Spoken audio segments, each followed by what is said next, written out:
Hello everyone. इस साल prelims का पेपर बहुत ज़्यादा कठिन आया था और बहुत सारे मेरे दोस्त हैं और भी बहुत सारे आप लोगों ने मुझसे कमेंट्स में पूछा था कि अब अगले साल की तैयारी कैसे करनी चाहिए, कि अगले साल क्या पढ़ें, ऐसा क्या अलग कर दें ऐसा कि हम लोगों से बन जाए, क्योंकि पेपर बहुत ही ज़्यादा कठिन था, क्वेश्चन कठिन थे और अनएक्सपेक्टेड था पेपर, है ना। बहुत सारे ऐसे क्वेश्चन थे जिनमें आप एक दो चीज़ें आपको पता हों फिर भी आप श्योरिटी से आंसर नहीं बता सकते थे। तो क्या करना है, तो मैं सबसे पहले मैं आपको ये बता दूं आपको करना क्या है। आपको वही सारी बेसिक बुक्स जो अभी तक आप पढ़ते आ रहे थे वही पढ़नी है, प्लस आपको जो पीटी 365 पढ़ते आ रहे थे वो पढ़ना है, यही करना है आपको। इसके अलावा कुछ नहीं करना है, बिकॉज इसके अलावा भी अगर आपने बहुत सारे लोग बहुत सारी कोचिंग की, क्रैश कोर्स किए या कुछ भी किया हो आपने, उससे कुछ फायदा नहीं हुआ, आपके पास पैसे और समय दोनों बर्बाद होते हैं। तो आपको अभी भी यही चीज़ों पर स्टिक करना है, पीटी 365 या कोई भी एक करंट अफेयर का सोर्स और बेसिक बुक्स वो आपको पूरी करनी है। अगर आपने इतना अच्छे से किया होता, प्लस अब एक चीज़ लिखनी पड़ेगी यहाँ, प्लस लक अगर आपके साथ होता तो आपके मोर देन 80 या मोर देन 85 नंबर आ सकते थे, और इतना आई थिंक सफिशिएंट होगा इस साल एग्जाम क्लियर करने के लिए। अब ये बात मैं आपको ऐसे रैंडमली नहीं कह रहा हूँ, मैं आपको अभी दिखाऊंगा कुछ क्वेश्चंस ऐसे हैं जो हालांकि कठिन है, बट इन्हीं बेसिक बुक से, इन्हीं पीटी 365 से आए थे। मैंने भी सिर्फ यही सोर्स पढ़े थे और मेरे वो ज़्यादातर उसमें से क्वेश्चन सही हुए हैं। तो अपन देखते हैं एक एक करके। ये सेट ए है 2023 के प्रीलिम्स का। इसमें शुरू के क्वेश्चन तो बहुत ही ज़्यादा कठिन है, इसमें आने लायक क्वेश्चन अभी तक एक भी नहीं है जो आपको बनता हो।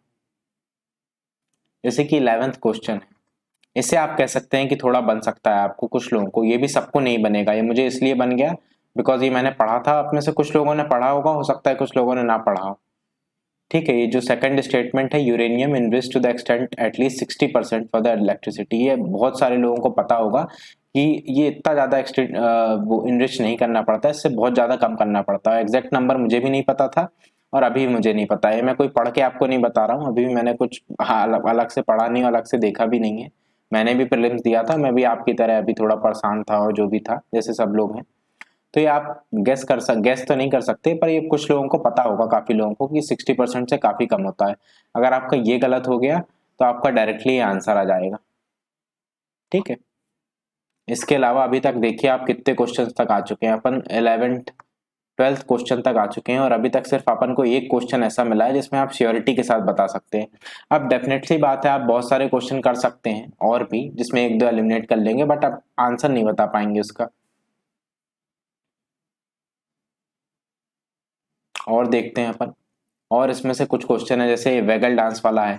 इसमें से बहुत सारे कोचिंग वाले बता रहे हैं कि ये उनके उसमें था, ये ना ये न्यूज में था, द हिंदू में आया था, पर ये कौन पढ़ता है यार, द हिंदू ये सब थोड़ी देखता है द हिंदू में आदमी, तो मैं तो इसे आसान नहीं मानूंगा। ये आसान था एक 16th क्वेश्चन। ये कुछ एक चुनिंदा क्वेश्चन में था जिसमें आप कह सकते हैं कि आपका एलिमिनेशन या जो भी आपकी ट्रिक, जो भी, अब तो खैर उसका कुछ मतलब नहीं रह गया, बट ये क्वेश्चन में कोई भी इंसान गैस कर सकता है। इसमें था some mushroom have medicinal properties, some mushroom have psychoactive properties, some mushroom have insecticidal and some mushroom have bioluminescent property. तो मोस्टली ये है कि चारों सही हो जाएंगे, बहुत हाई चांसेस है। अब इसमें भी कोई श्योरिटी से नहीं मार सकता, अभी तक अपन ने सिर्फ दो क्वेश्चन देखे हैं जो बने हैं, उसमें भी आप श्योरिटी से नहीं मार सकते, बट बहुत हाई चांसेस हैं कि इस तरह आप मारें तो आपका सही हो जाएगा।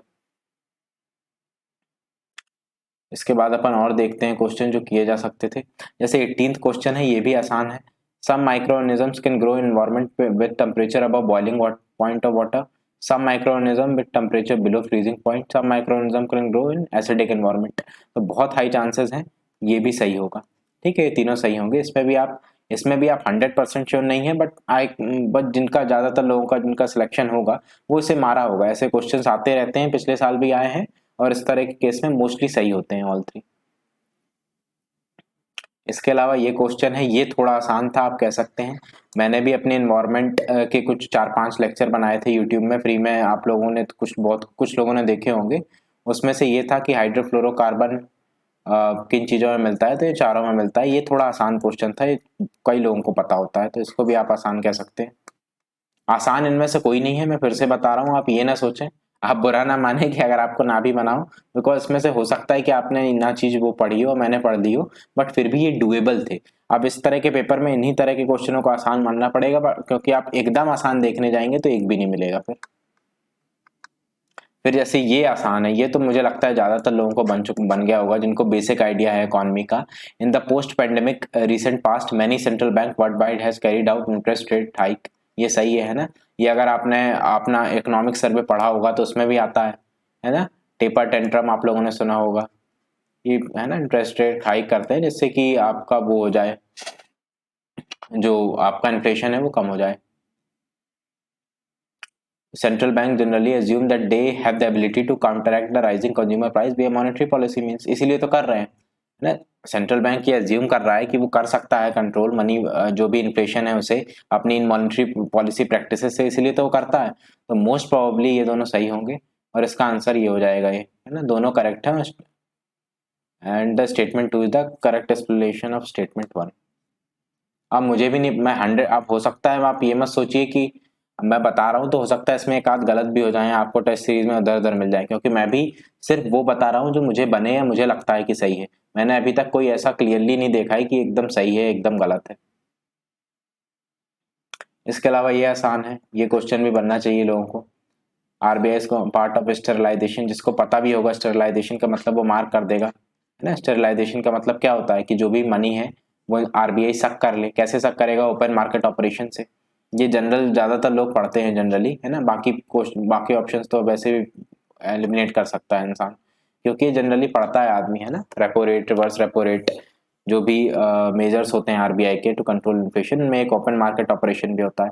सिमिलरली 25th इतना आसान नहीं है, बट फिर भी अगर आपने अच्छे से पढ़ा होगा तो किया जा सकता है ना। विच of the following is the capital market. अगर आपने अलग से पढ़ा होगा कि मनी मार्केट क्या होता है, कैपिटल मार्केट क्या होता है और इसमें कौन कौन से इंस्ट्रूमेंट होते हैं, तो किया जा सकता है वो क्वेश्चन। बट इतना आसान नहीं है, बट फिर भी अगर कुछ लोग कर लेंगे इसे जिन्होंने पढ़ा होगा, ठीक है। ये दोनों नहीं आते हैं, ये दोनों मनी मार्केट इंस्ट्रूमेंट होते हैं, ये दोनों होते हैं कैपिटल मार्केट इंस्ट्रूमेंट। तो ये ओनली 2 हो जाएगा इसका आंसर। इसके अलावा 27th क्वेश्चन, ये भी इतना आसान नहीं है, फिर भी बहुत कुछ लोग करेंगे, बिकॉज जो एमएसपी जिन क्रॉप्स को मिलता है उसमें से बहुत लोग को पता होता है कौन सी 22 क्रॉप्स को एमएसपी मिलता है, तो इतना तो पता ही होता है, ठीक है। और अगर आपने इसको इस तरीके से याद किया होगा कि कौन सी खरीफ, कौन सी रबी और कौन सी कमर्शियल क्रॉप्स को मिलता है एमएसपी, तो आप ये क्वेश्चन कर लेंगे, बिकॉज ये तो आप पहला तो सही कर ही देंगे, ये तो पता होगा आपको एमएसपी इसको मिलता है। दूसरा तीसरा भी सही है, वो देख के पता चल रहा है, some tribal people use niger seed, तो कुछ तो यूज करते ही होंगे। तीसरा वाला है, अगर तीसरे में आपको थोड़ा डाउट हो सकता है, बट अगर आपने इस तरीके से पढ़ा होगा तो आप कर सकते हैं। अगेन ये बहुत आसान नहीं है, बट फिर भी डुएबल है, बहुत सारे लोगों ने इसे भी सही किया होगा। 28th क्वेश्चन काफी आसान माना जाएगा, बिकॉज अगर आपने एक 2021 या 20 या 22 के पेपर लगाए होंगे तो उनमें से भी एक आध साल में पूछा गया है इंटेंजिबल, उसके बारे में। इंटेंजिबल क्या होता है, इंटेंजिबल और इंटेंजिबल में क्या अंतर होता है, ठीक है, इसके बारे में पूछा जा चुका है कि इंटेंजिबल का मतलब क्या है। तो इसका भी आसान, थोड़ा कंपेरेटिवली आसान है कि जैसे कि ब्रांड रिकॉग्निशन हो गया, इंटेलेक्चुअल प्रॉपर्टी हो गया, मेलिंग लिस्ट हो गई, ये तीनों इंटेंजिबल होती हैं। इंटेंजिबल मतलब उसका कोई फिजिकल एग्जिस्टेंस, या जिसे आप कोई फिजिकल एग्जिस्टेंस नहीं है, बट उसकी एक मॉनेटरी वैल्यू है, जैसे कि ब्रांड रिकॉग्निशन हो गया या इंटेलेक्चुअल प्रॉपर्टी या मेलिंग लिस्ट ऑफ क्लाइंट, है ना। ये कोई ऐसी चीज, ठोस चीज नहीं है, बट इसकी वो है, मॉनेटरी वैल्यू है। लेकिन जो इन्वेंट्री है, इन्वेंट्री मतलब क्या, जो मशीन्स हैं या जो भी वगैरह है, या फिर जो सामान आप रख रहे हैं, जो आपकी जो भी आपने प्रोड्यूस किया है, वो टेंजिबल एसेट हो जाएगा, तो ये गलत हो जाएगा। तो इसका आंसर ओनली 3 है। ये आसान मैं इसलिए कह रहा हूँ बिकॉज ये टेंजिबल इंटेंजिबल एक दो बार आ चुका है पिछले, अभी रिसेंट ईयर में। ऐसे तो बहुत सारे क्वेश्चन है जो पहले आ चुके हैं, 20 साल 30 साल पहले, बट 4-5 साल पहले का तो आपको लगा के जाना चाहिए था। ये एक क्वेश्चन है जो ज्यादातर लोगों का सही होगा 15 फाइनेंस कमीशन में, ठीक है। कौन से क्राइटेरिया यूज किए जाते हैं, तो ये तो ज्यादातर लोगों को पता होगा, डेमोग्राफिक परफॉर्मेंस ये वाला, forest and ecology, tax and fiscal effort, ये दोनों यूज नहीं किए जाते। इसका आंसर ओनली 3 हो जाएगा। इसके अलावा अभी तक देखिए अपन बहुत सारे ऐसे क्वेश्चन नहीं है जो कर पाए हैं ना, बहुत कम है जो क्वेश्चन अपन कर पा रहे हैं श्योरिटी से। बाकी क्वेश्चन में आप एक दो एलिमिनेट कर लेंगे और उसमें फिर आपको गेस मानना पड़ेगा। जैसे ये वाला क्वेश्चन है 31st, due process of law means, इसमें भी अब मोस्ट प्रोबेबली तो यही होगा आंसर, या हो सकता है ये हो जाए, कुछ कोचिंग एक आध कोचिंग ये कह रही है, बट ज्यादातर ये कह रहे हैं। तो इसका भी आपने अगर पढ़ा होगा तो लक्ष्मीकांत में दिया है term, due process of law and procedure established by law, but ये इतना आसान नहीं है, ये गलत हो सकता है आपका। हालांकि आप मारेंगे तो बट गलत होने के चांस है। ये वाला कंपेरेटिवली आसान है, chief purpose of the constitution, तो इसका सी हो जाएगा। पॉलिटी में ऐसे ही क्वेश्चन आते हैं, पॉलिटी में अब डायरेक्ट क्वेश्चन नहीं आते, ऐसा नहीं आता कि एकदम डायरेक्ट पूछ लेगा। जैसे इस साल पूछा भी है प्रेसिडेंशियल इलेक्शन का एकदम डायरेक्ट, बट उसमें एक दो ऐसे स्टेटमेंट है जो बहुत कठिन है, तो वो भी क्वेश्चन सॉल्व करना आसान नहीं होगा। आजकल ऐसे ही क्वेश्चन आते हैं जैसे ये है, या ड्यू प्रोसेस ऑफ लॉ, मतलब पूछते हैं आपसे किसी भी चीज का। ये क्वेश्चन कंपैरेटिवली आसान है इसका, है ना। इसमें ये पूछा है कि कौन से constitutional amendment was widely believed to be enacted to overcome the judicial interpretation of fundamental right. इसका ये है 42 मोस्ट प्रॉब्ली यही होगा इसका आंसर। ये कंपैरेटिवली आसान है, ये बहुत आसान क्वेश्चन है, लगभग सबका सही होगा। नहीं आपने ये तो चैप्टर ही के नाम है लक्ष्मीकांत के सारे जो दिए हैं, तो बस इसमें यही है। इसमें पूछा है कॉन्स्टिट्यूशनल बॉडी कौन सी है, ये वाली बस है, बाकी कोई कॉन्स्टिट्यूशनल बॉडी नहीं है। ये तो आप इजीली कर सकते हैं, ओनली वन इसका आंसर है। अब 36 था, ये भी आसान क्वेश्चन में ही आएगा। इस साल आसान क्वेश्चन हालांकि बहुत कम है, बट कुछ हैं तो उसमें ये भी आएगा, आसान में ही जोड़ा जाएगा इसे भी, बिकॉज ये भी इतना आप अगर पढ़ेंगे स्टेटमेंट तो आपको पता चल जाएंगे इसके answer. If the election of the president of India is declared void by the supreme court of India, all acts done by him her in the performance of the duties of his her office of president before the date of election become invalid. तो ये तो लक्ष्मीकांत में directly दिया है कि ऐसा नहीं होता। अब election of the post of president can be postponed on the ground that some legislative assembly have been dissolved and election are yet to take place। ये कॉमन सेंस की बात है कि कहीं लेजिस्लेटिव असेंबली डिसॉल्व हो गई है, वहां इलेक्शन नहीं हुए, तो आप प्रेसिडेंट का इलेक्शन थोड़ी रोक दोगे। और फिर ये है when the bill is presented to the president the constitution prescribes time limit within which he and she declared the assent। ये भी गलत है नन। ये तो आपको कॉमन सेंस है। पॉकेट वीटो आप ये भी लक्ष्मीकांत में डायरेक्ट दिया है ना। पॉकेट वीटो इंडिया प्रेसिडेंट का अमेरिकन प्रेसिडेंट से बड़ा होता है। पॉकेट वीटो का क्या मतलब है कि एक लिमिट, उस प्रेसिडेंट के पास अगर कोई बिल जा रहा है तो कोई जरूरी नहीं है कि वो एक लिमिटेड टाइम में उसको दे कंसेंट या उसकी रोक ले, उस पर वो अपने पास रख सकता है बिना कुछ किए। तो ये भी डायरेक्टली लक्ष्मीकांत में दिए हैं ये दो टर्म, और ये आप कॉमन सेंस से कर सकते हैं, तो ये भी कंपेरेटिवली आसान है। सिमिलरली ये क्वेश्चन भी आप कर सकते हैं, जैसे when the Lok Sabha transit finance bill to Rajya Sabha it can amend और रिजेक्ट इट। तो ये ठीक सी बात है। फाइनेंस बिल के बारे में आपने पढ़ा होगा, मनी बिल और फाइनेंस बिल होते हैं। फाइनेंस बिल में भी फाइनेंस बिल 1 और 2 होते हैं। तो इन दोनों में क्या होता है, इस वाले में क्या दो कंडीशन दी है, डायरेक्टली दिया है कि सिर्फ दो कंडीशन है मनी बिल की जो इसमें अप्लाई होती है।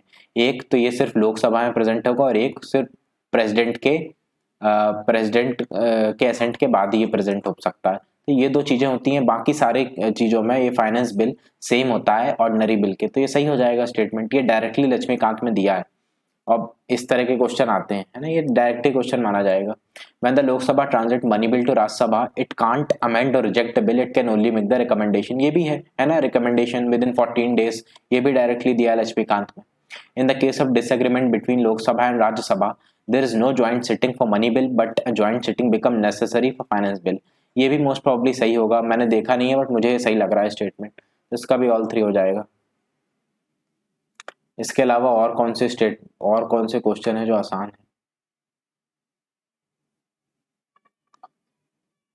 अब इसे भी आप गेस कर सकते हैं, जैसे 40 है तो आर्टिकल इसमें दिया है, article 355 of the constitution defines the term efficiency of administration. तो मुझे नहीं लगता है ऐसा होगा, मैंने अभी तक देखा नहीं है, बट फिर भी आप अगर आप ऐसे ही सोचें भी तो ये बहुत चांसेस हैं कि ये गलत होगा। कॉन्स्टिट्यूशन डेफिनेटली डिफाइन नहीं करता एफिशिएंसी ऑफ एडमिनिस्ट्रेशन, ठीक है। तो ये अगर इसमें ये फायदा है इस तरह के क्वेश्चन में कि अगर आपको एक भी गलत पता चल गया तो आप डायरेक्टली आंसर पे आ सकते हैं। अब ये आपका 100% चांस नहीं है सही होने का, बट बहुत हाई प्रोबेबिलिटी है कि आपका सही हो जाएगा। इसके अलावा ये क्वेश्चन काफी आसान है, ज्यादातर लोगों को पता होता है ना, कोरकई पुहर उत्तरी, है ना, ये डायरेक्ट एनसीईआरटी में दिया है। हिस्ट्री के एंशिएंट के एनसीईआरटी में दिया है, संगम उसमें फोर्ट्स है इसका आंसर। इसके अलावा और कौन से क्वेश्चन है जो ये हैं, ये क्वेश्चन है, ये भी कुछ लोग कर सकते थे। अगर आपने पढ़ा होगा कि सोल्स जैनिज्म में बिलीव किया जाता है कि नॉन लिविंग बींग्स में भी होते हैं, हालांकि ये इतना आसान नहीं है, बट बुद्धिज्म और जैनिज्म से काफी क्वेश्चन आते हैं, तो मैंने इसके अलग से सेपरेट थोड़े नोट्स बना लिए थे, उससे आ गया था। तो ये भी किया जा सकता है, हालांकि इतना आसान नहीं है, मैं फिर कह रहा हूँ ये क्वेश्चन बहुत ज्यादा आसान है। ये लक्ष्मीकांत में भी दिया है, स्पेक्ट्रम में भी दिया है, इसका आंसर ये है, ठीक है।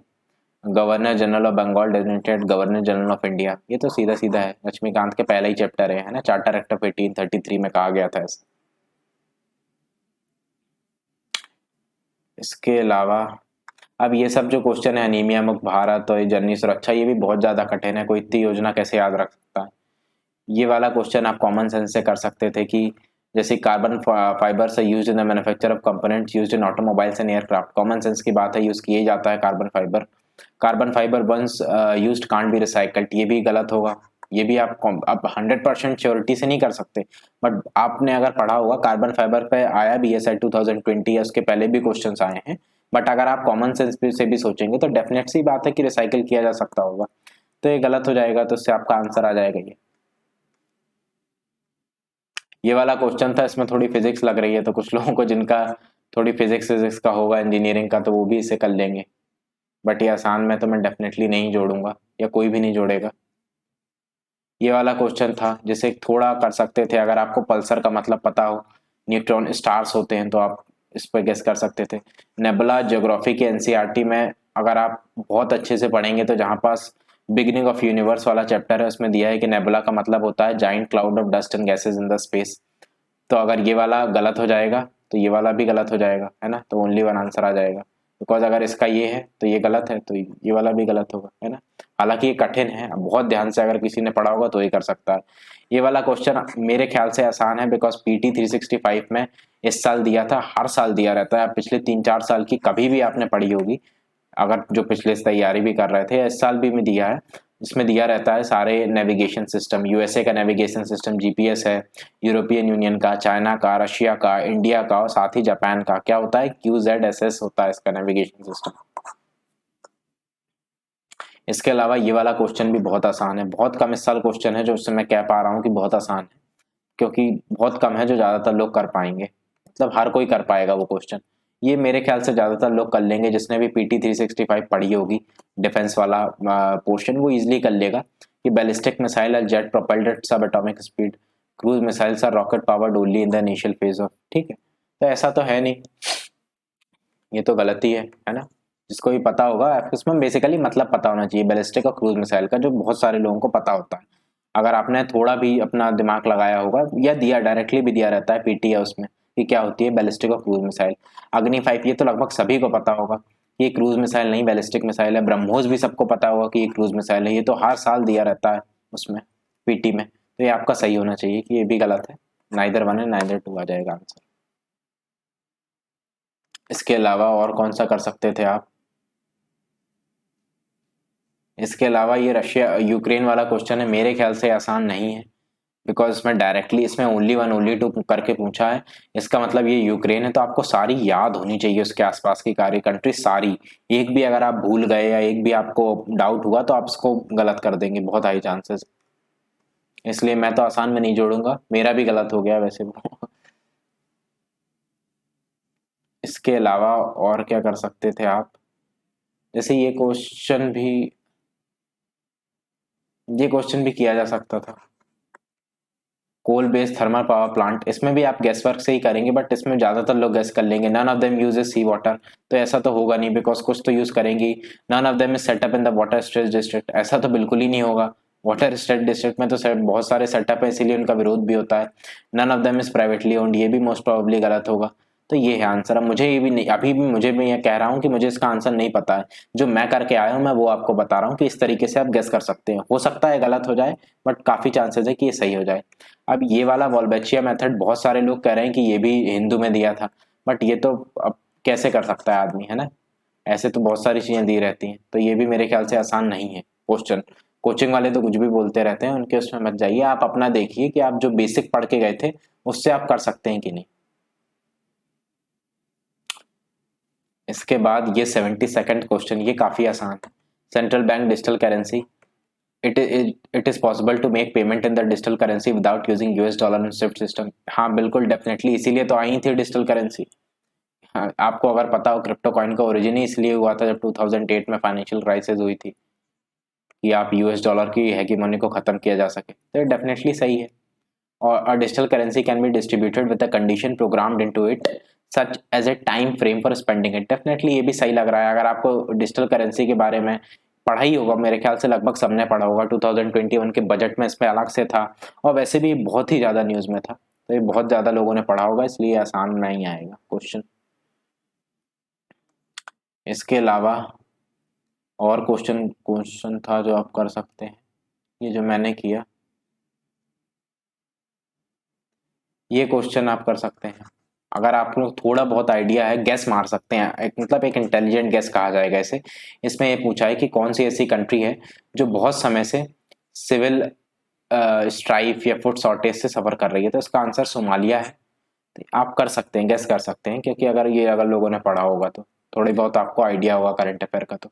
बट हालांकि इतना आसान नहीं है, ये बहुत आसान क्वेश्चन है, ये भी सही है, ये भी सही है। ये तो मैंने भी अपनी जो इन्वायरमेंट की क्लास ली थी उसमें डायरेक्टली पढ़ाया था, बट वही मैं नहीं भी पढ़ा था तो भी बन जाता। मैं आसान, काफी आसान क्वेश्चन है, इसका आंसर दोनों हो जाएगा। अब जैसे ये क्वेश्चन आया था प्रेसिडेंशियल इलेक्शन का, ये तो काफी कठिन है, हालांकि क्वेश्चन डायरेक्ट है, बट इसमें कैसे टर्म पूछे हैं, ये वाला हो गया या ये वाला हो गया, ये तो किसी को नहीं पता रहता, कोई पढ़ के नहीं जाता, तो इसमें भी कम चांसेस है कि आपका सही हो।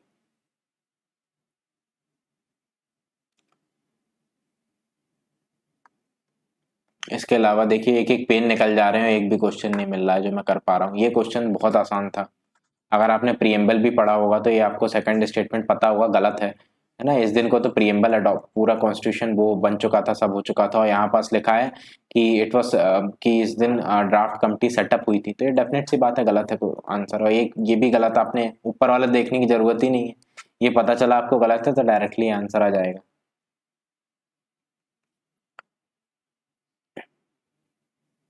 इसके अलावा ये वाला क्वेश्चन कुछ लोग कह रहे हैं आसान है, बिकॉज यहाँ 3.2 है, और जिन्होंने खासकर जिन्होंने मेंस का पिछले साल पढ़ा होगा उन्हें पता होगा 2% रहता है। आप, बट ये आसान में नहीं आएगा, कुछ हो सकता है आपको पता हो सकता है ज्यादातर लोगों को हो सकता है ना भी पता हो। अब मैं कह नहीं सकता, मुझे पता था बिकॉज ये मेंस में आप थोड़े वो पढ़ते हैं ना डाटा वगैरह, तो इससे बन जाते हैं इस तरह के क्वेश्चन।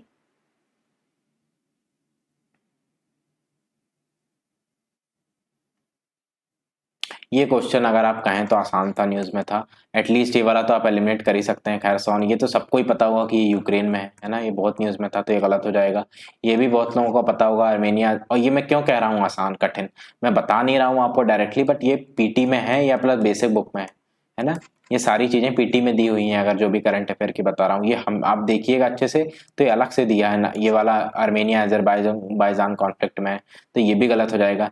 ये वाला शायद नहीं दिया इतने अच्छे से, बट ये अगर देखिए, ये कहाँ है, Nagorno Karabakh reason, Armenia Azerbaijan में, तो ये इसका ये हो जाएगा, तो मोस्ट प्रोबेबली ये भी गलत है। आप इस तरह कर सकते हैं, एटलीस्ट ये दोनों तो मैं आप श्योर हो सकते हैं, है ना, ये डायरेक्टली दिए हैं, तो इसका भी आप आंसर गेस कर सकते हैं कि नन ऑफ द अबव। मतलब आप बनना चाहिए इस तरह के क्वेश्चन जो डायरेक्टली आ रहे हैं, बिकॉज अगर आपको डायरेक्ट वाले भी नहीं बनेंगे तो बहुत मुश्किल हो जाएगा फिर आपको क्लियर करना, बिकॉज अब कठिन भी आ रहे हैं काफी। ये क्वेश्चन भी आसान था बिकॉज ये दोनों दिए हैं आपके पीटी 365 में। टाइगर ये इथोपिया में है, और ये डोनबास तो वैसे भी सबको पता होगा ये यूक्रेन में है।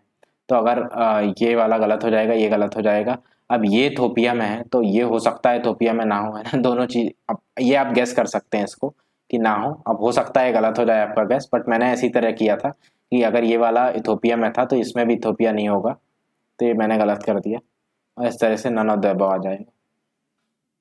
ये वाला आसान था कंपेरेटिवली, इसमें ये पूछा है कि इनमें से इन कंट्रीज में क्या हो रहा है, तो यहाँ पास सूडान है, और ये तो लगभग सभी को 100% बच्चों को पता होगा कि अभी सूडान में है ना कूप हुआ था, सक्सेसफुल कूप, सिविल वॉर्स वगैरह चल रहे हैं, तो ये इसका आंसर ये हो जाएगा, इसी से आप गेस कर सकते हैं। ये वाले क्वेश्चन में भी गेस किया जा सकता है, बिकॉज मतलब गैस इन द सेंस मैं गैस बोल रहा हूँ, बट बहुत हाई प्रोबेबिलिटी है कि आपके सही होने चाहिए, बिकॉज यही है आसान क्वेश्चन। आपको अगर ये भी कठिन लग रहे हैं और आपको बुरा लग रहा है कि ये कैसे बोल रहे हैं सर कि आसान है आसान है, तो फिर बाकी आप देखेंगे तो फिर तो हालत खराब हो जाएगी आपकी। यही है आसान जो आए थे, इससे आसान नहीं आया कुछ। इसमें ये है, green hydrogen expected to play a role in the decarbonizing which of the sector, तो सारे ही सेक्टर को डीकार्बनाइज कर देगा। Green hydrogen can be used as a fuel, energy की तरह प्रोडक्शन में इसका यूज कर सकते हैं, तो जहां भी सेक्टर में एनर्जी लग रही है उसे डीकार्बनाइज कर देगा, इसे भी इसे भी इसे भी, तो इसका ऑल थ्री हो जाएगा आंसर। ये वाला आसान था G20, ये तो लगभग सबको बन गया होगा। पहला भी सही है, G20 क्यों बना था, इस साल G20 का है ना चेयरमैनशिप इंडिया के पास है, तो ये तो बहुत ही ज्यादा न्यूज में था। और दूसरा भी बन गया होगा, ये भी न्यूज में था, बहुत ही ज्यादा न्यूज में था, तो ये तो लगभग बनना चाहिए था आपको, इसका बोथ 1 और 2 हो जाएगा आंसर। तो 100 क्वेश्चन पूरे हो चुके हैं, और इसमें से आपको मुश्किल से, मैंने गिने नहीं कितने हैं, बट काफी कम क्वेश्चन है जिसमें आप कह सकते हैं अब इन क्वेश्चनों में भी मैं ये नहीं कह रहा कि आपका 100% सही हो जाना चाहिए।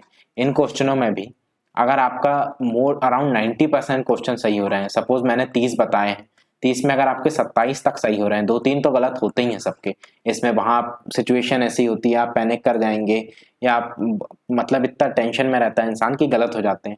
बट अगर इसमें आपके 90% के अराउंड इन सब क्वेश्चनों में, और इन सब का मतलब ये नहीं है कि सिर्फ ये सब, हो सकता है इसमें से 3-4 क्वेश्चन आपको बिल्कुल आइडिया ना हो, बट 3-4 क्वेश्चन ऐसे होंगे जिनका आपको आइडिया होगा, मुझे आइडिया नहीं है।